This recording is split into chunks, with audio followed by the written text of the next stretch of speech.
News, views, voices of the global Indian community. India abroad. Today we are here to discuss about your mental health.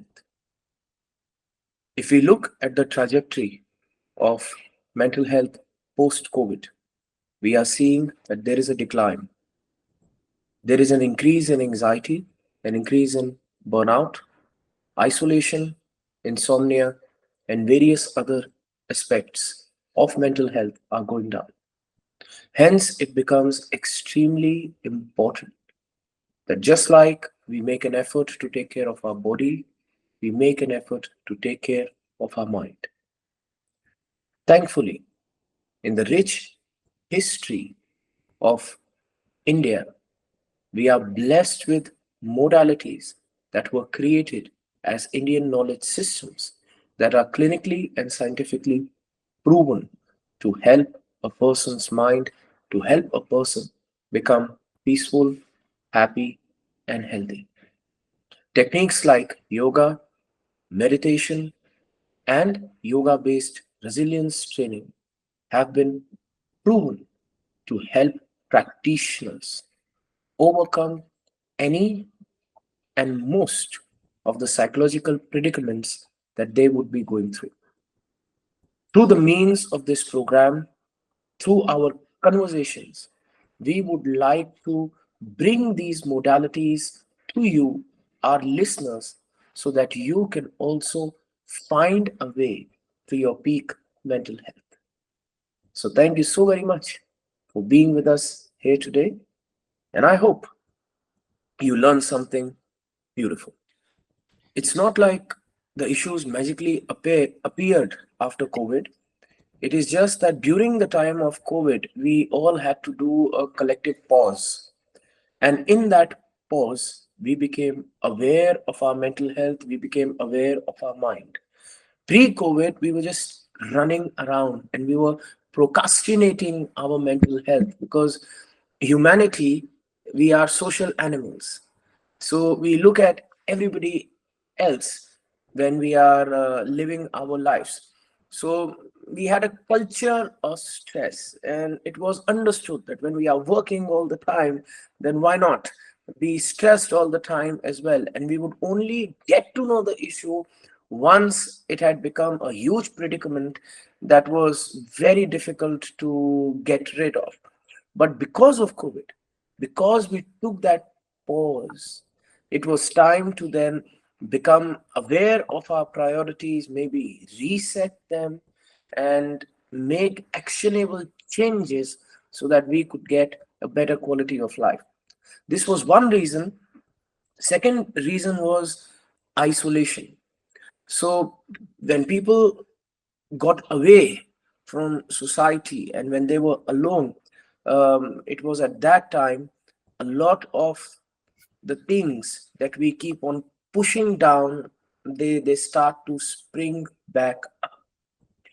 If I look at your question that how bad are things today, then the answer is not that good.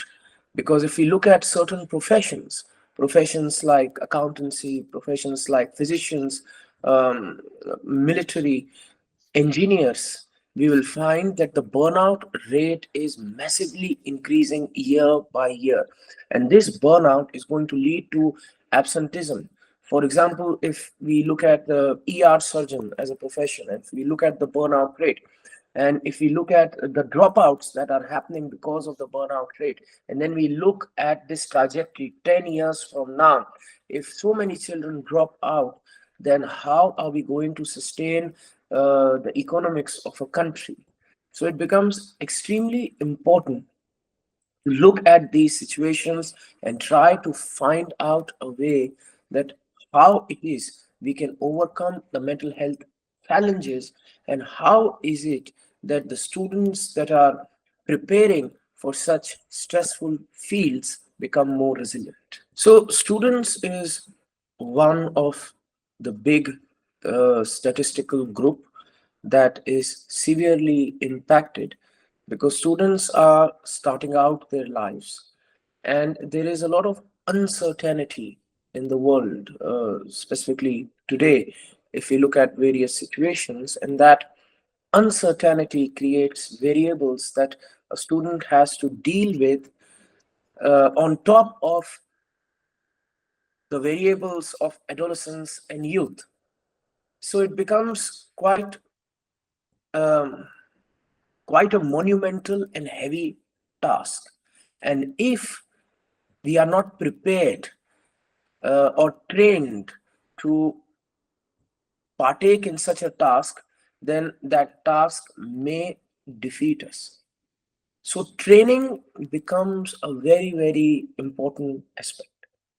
Think of it like this: the best soldiers in the world, soldiers like the SAS, soldiers like the Green Berets, they are trained. They are trained for the difficult missions and they persevere, they win. Now imagine if I take a Green Beret level mission and I just give it to somebody that has done 2 weeks of basic training, then I am setting them up for failure.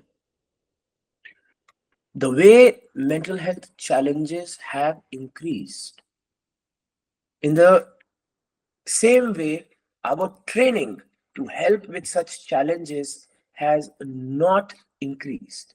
So, this is where I think educational institutions, governments have to take actions. That we can't just put the blame on the affected population groups, that you are the one who has to be industrious and you have to be the one who has to overcome the challenges. uh, have we provided the tools? Have we provided the means? Have we studied the situation?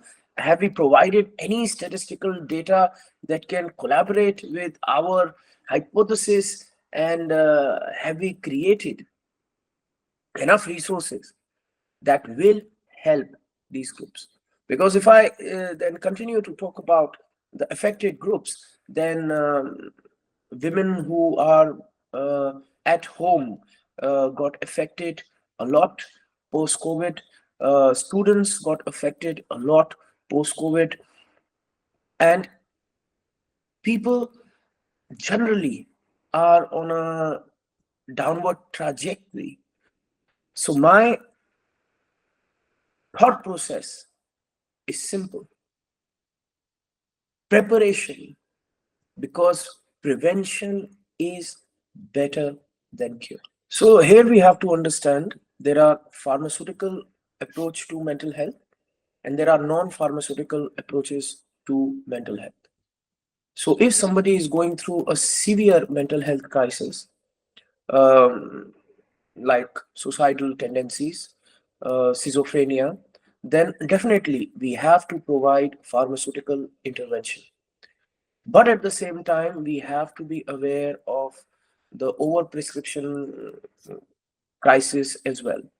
If a person does not have those severe mental health issues, and if those issues are manageable through lifestyle modifications, then that is where meditation and yoga based modalities reign supreme, primarily because these modalities are low cost to no cost, they have universal application, and they provide a long term solution to the mental health crisis. Because if we look at the pharmaceutical solution, it is excellent as an acute solution. But then, what about managing the chronic condition? What about rehabilitating the mind? What about the economics of healthcare? Because if we just rely upon the pharmaceutical solution, we have to understand there are a lot of people who may not have the means, who may not have the backing to get such healthcare. And if we take the cases that are not severe, that can be helped with lifestyle modification, and we clog the system with such cases, then people who are most vulnerable and who need the care from a trained psychiatric professional may not have timely access to such care. Hence, I always propose an integrative approach towards healthcare, may it be physical or mental health. Whereas we look at the situation case by case, and as I said, the severe cases can be provided the acute pharmaceutical treatment, but the cases that are not so severe, that can be managed, these cases, as well as the long-term rehabilitation, they can be supplemented through the yoga meditative modalities. That is the beauty of the IKS systems. That is the beauty of yoga-based modalities, breathwork-based modalities, and meditative modalities. There are no side effects. They help us in a holistic manner. They heal us. They help our attitude towards life become better. They change our awareness in such a manner that how we perceive the world, it drastically changes. People become more positive. They become more poetic. There is happiness, and I have never seen a person becoming addicted to meditation. Maybe probably in history we have people like Buddha who then just leave everything and sit under a tree, but not in my career of 20 years or in my research. This has happened in today's day and age. But 99.9% of people will not worry about their self enlightenment. They would be happily meditating and becoming good members of society. Yes. So definitely it could be prescriptive and preventative if we are going through an issue. But at the same time, it can also be um, a way of bringing quality to your life. The trouble is, many times I'm working with the youth, and yes, there's always a cause for the youth to approach these modalities. I work with athletes, and athletes want to learn these modalities because they want to become better at sports. I work with professionals, and they want to learn because they want to overcome their stresses. So yes, issue is a great motivator for people to learn a new skill in their lives. And sometimes I'm teaching meditation to a child, and his peers will ask him, why are you learning meditation? Is there something wrong? Are you having a crisis?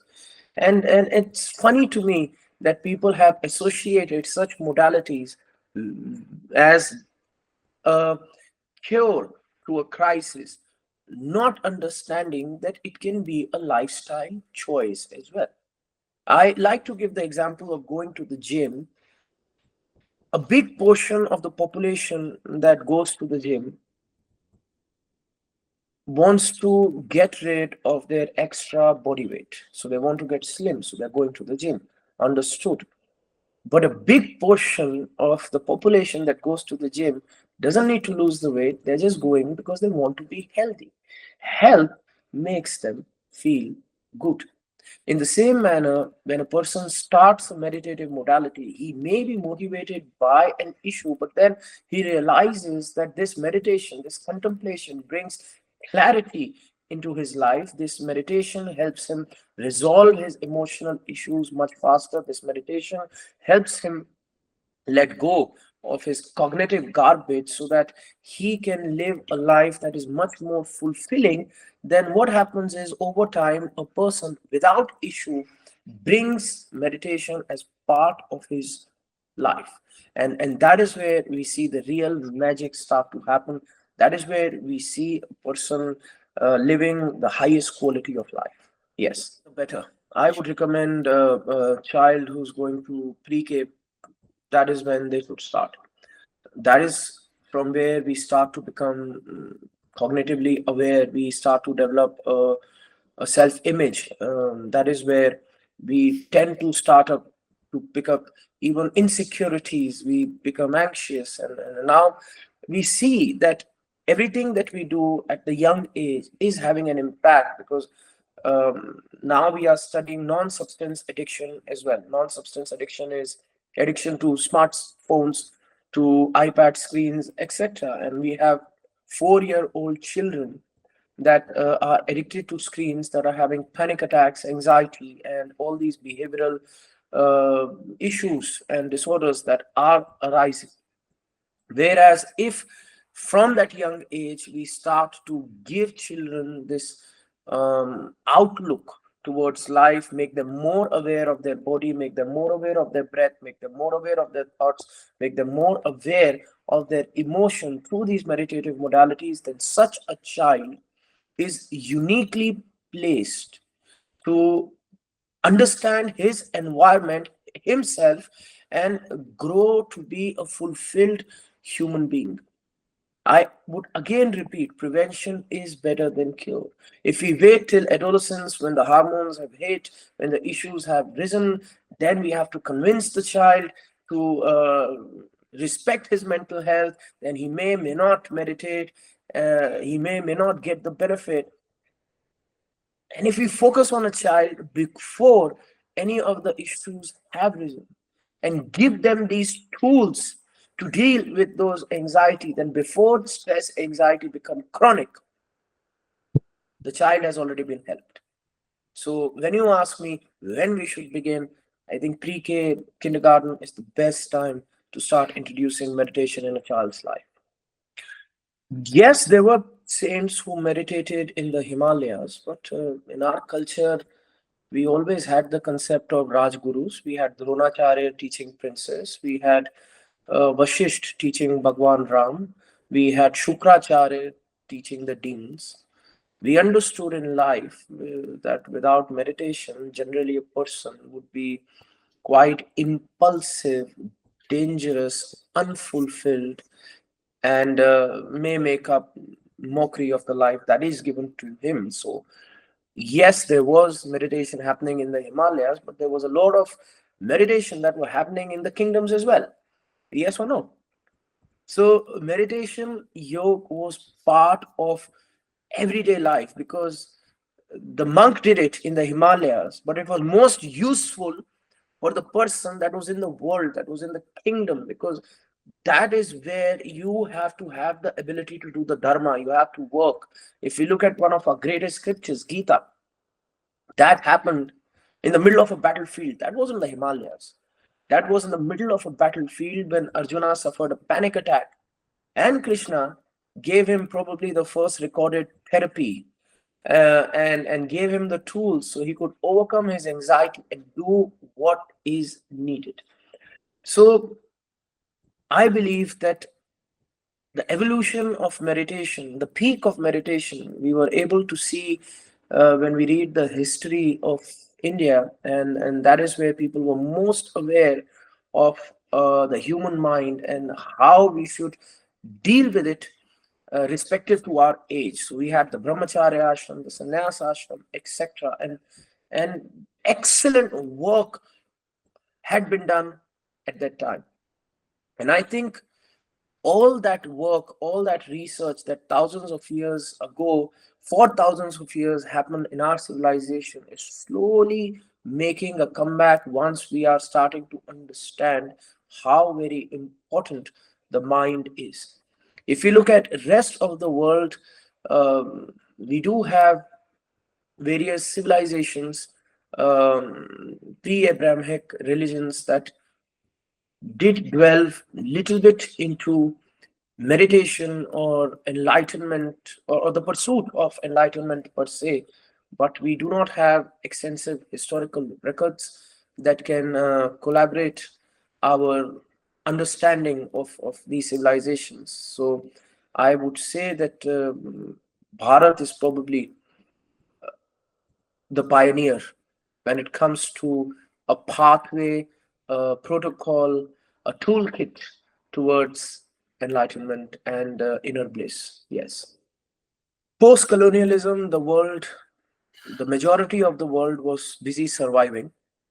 Right. Mortality rates were very different than what they are today, and there were widespread um, famines, there were disasters, there were wars that people were so busy dealing with. And at that time, definitely the R&D on meditation did not happen.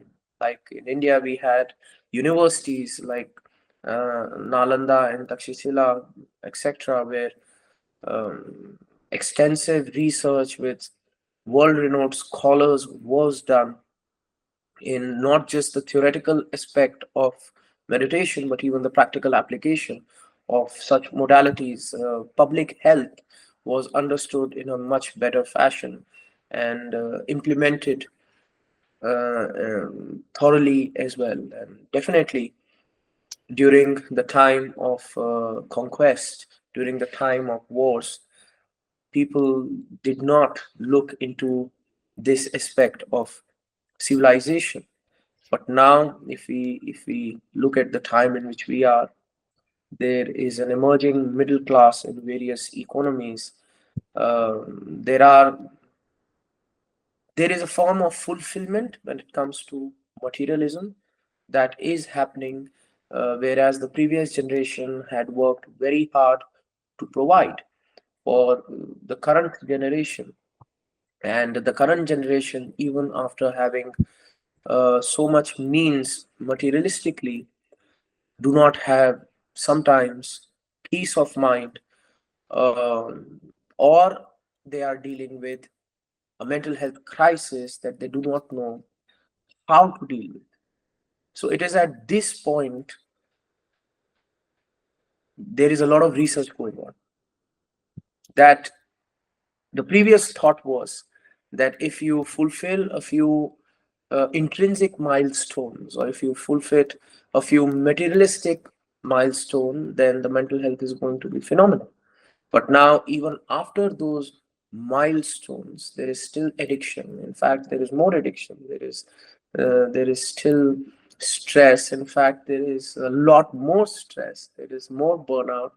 Then why is it that is happening? And then people have come to understand that there's not a lot of correlation between the materialistic milestones and mental health, and we have to focus upon mental health exclusively if we want good mental health. It's not like you go become an engineer and when you come back home you'll have mango trees in your backyard.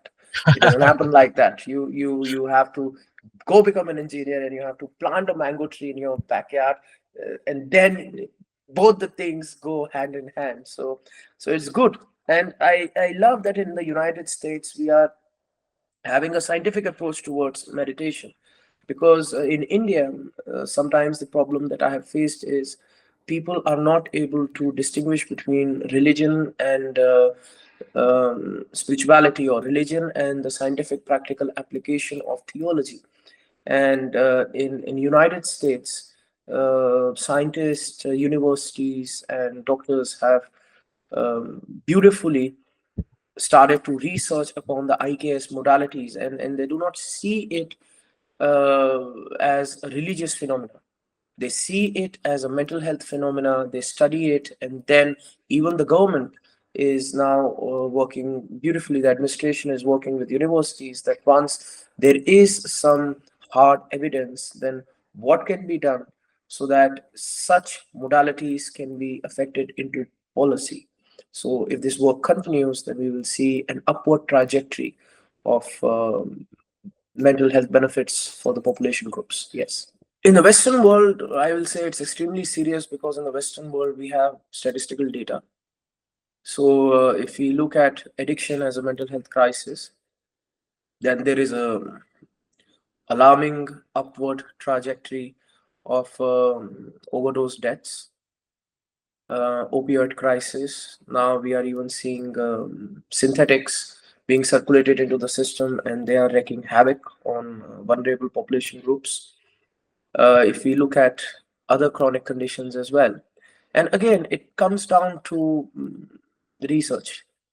So if we talk about X country versus Y country, on how severe the crisis is, how will we overcome the variables if we are doing the analysis. Because India, if you look at India, a large population group is still rural, and the population is focused in the urban region. There's a big population exodus, and the research that has been done, it's quite limited. So I had worked with various institutions in India as well. I'd worked with the Jayadeva cardiology research institution, and they have a better healthy heart clinic where they try to do mental health research as well. But what it was in Bangalore, it was a very focused research.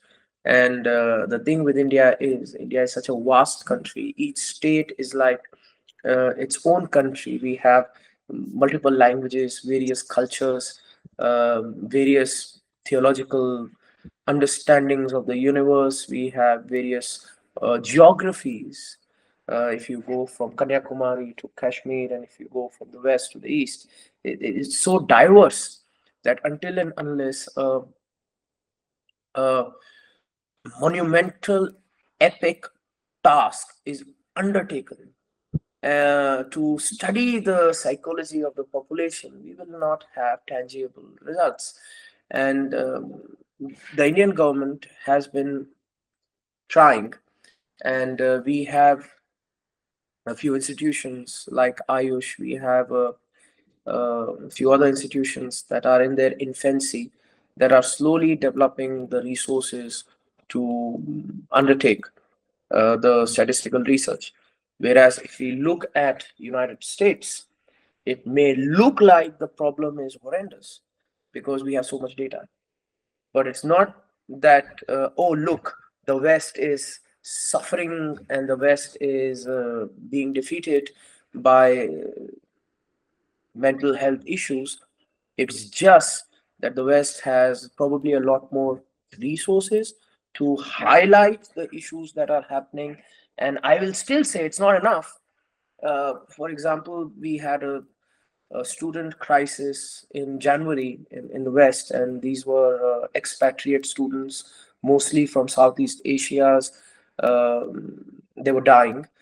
Issues ranged from overdose, from suicide, to not understood that why these deaths happen, and there was an alarming number of South Asian students dying. And then I approached various government agencies. Can we study the data that how many expatriate students are there, where the population groups are, and what is the previous research that has been done to find out the mental health issues faced by South Asian students? And the beauty was there was no data. No study had been done. And even if we look at the South Asian population, it's just clumped together as I think it's the API, Asian American Pacific Islander. And this group is so diverse. If you look at API, you're just clubbing 70% of the world population: India, China, uh, Indonesia, Malaysia, all into one group. And this group is very, very different. You have not taken into consideration uh, the different problems that are unique to each group. And even the West, we did not have any data. So research needs to be done, research needs to be understood, and then based upon that research, there has to be introduction of protocols that can help with the mental health as well. So this question of yours, that where is the crisis more intense? We cannot say, because the West has data, but I would not say it doesn't have perfect data. And India is still in infancy when it comes to procuring population data. We have quackery when it comes to religious extremism in every single religion. Right. And sometimes when people come and say yoga is Hindu, why should we do it? And then I say, do not be selective. when it comes to your prejudice. You study algebra. Algebra. Where does algebra come from? It comes from the Middle East. Stop studying algebra as well. Why do you pasteurize your milk? That comes from France. Louis Pasteur was an ardent Christian. Stop pasteurizing your milk. Die from from the germs that you take from unpasteurized milk. Why do you study physics? We know Newton was a very passionate follower of Christianity. Then stops physics as well. Go make your own small little community, TPT, and then do your own research, make your own inventions. You become selective.